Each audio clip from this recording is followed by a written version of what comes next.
কচুর শাক আমাদের দেশের একটি অত্যন্ত পুষ্টিকর ও জনপ্রিয় সবজি।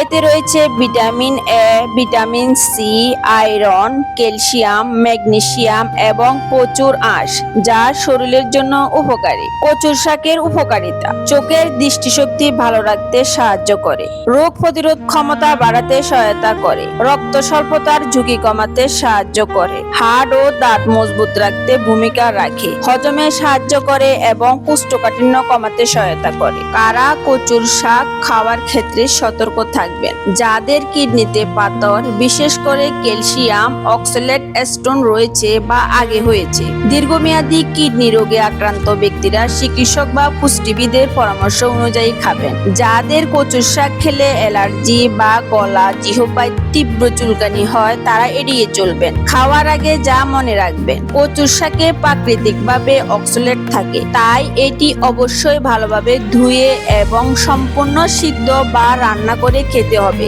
কাঁচা বা আধা সিদ্ধ কচুর শাক খেলে গলা চুলকানো বা জ্বালাপোড়া হতে পারে। সর্বশেষ বলবো, সুস্থ মানুষের জন্য পরিমিত পরিমাণে ও সঠিকভাবে রান্না করা কচুর শাক একটি নিরাপদ, সুস্বাদু এবং পুষ্টিকর খাবার। সুস্থ থাকুন, সচেতন থাকুন। ধন্যবাদ। আসসালামু আলাইকুম ওয়া রাহমাতুল্লাহ।